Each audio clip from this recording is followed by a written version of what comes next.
આપણી સમક્ષ એક ગીત રજૂ કરે છે, દેશભક્તિ ગીત છે, દેશભક્તિનો માહોલ છે અને દેશભક્તિનું ગીત આપણે કૃપાબેન પાસેથી સાંભળીએ.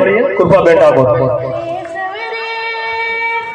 तेरी शान पे सदके कोई रन है क्या, तेरी धूल संभल के तेरी धूप से रोशन, तेरी हवा पे जिंदा तू भांग है मेरा, मैं तेरा परिंदा है अर्जी दीवाने की, जब सुहानी देखे एक रोज वही मेरा शान हो, कब याद करे जो जमाना माटी पे मर मिट जाना, जिक्र में समय मेरे नाम हो.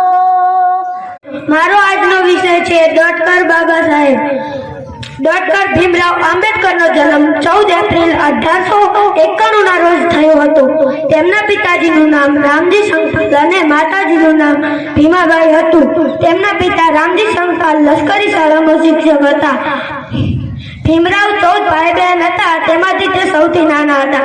ભીમરાવ 6 વર્ષના હતા ત્યારે તેમના માતા ભીમાબાઈ મૃત્યુ પામ્યા હતા.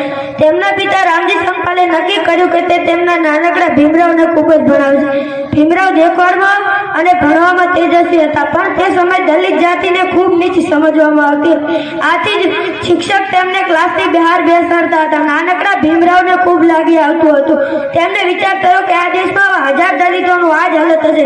તેમણે નક્કી કર્યું કે તે મોટા થઈને આ ભેદભાવ મિટાવી દેશે. આંબેડકર મોટા થયા. વડોદરાના મહારાજ સવાઈ રાવ વડે તેમને ઊંચું ભણવા માટે શિષ્યવૃત્તિ નિર્ધારિત. જ્યોતિબા ફૂલેના જીવન કવન વિશે એ બાલિકા આપણને માહિતગાર કરશે. મહારાષ્ટ્રના પુણે જિલ્લાના સત્રા ગામમાં 11 એપ્રિલ 1987 ના રોજ જન્મ્યા હતા. તેમનું પૂરું નામ જ્યોતિબા ગોવિંદરાવ ફૂલે હતું. તેમને મહાત્મા ઉપનામ મળે છે. બંધારણના ઘડવૈયા ડોક્ટર આંબેડકર તેઓ જ્યોતિબા ફૂલેને ગુરુ માનતા હતા. તેઓ ફૂલોના ગજરા બનાવી વેચતા હતા. વર્ષોથી તેમનો પરિવાર આ જ કામ કરતો હતો. ફૂલોના વ્યવસાયના કારણે એમની અટક ફૂલે પડી, નહીં તે એમની સાચી અટક ખીરસાગર હતી. માત્ર 1 વર્ષની ઉંમરમાં તેમની માતાએ છત્રછાયા ગુમાવી. જ્યોતિબા પ્રાથમિક શાળામાં વાદળ ગણન લેખનના પાયાનું ખ્યાલ મેળવી અધૂરો અભ્યાસ છોડી પરિવારના વ્યવસાયમાં જોડાઈ ગયા હતા.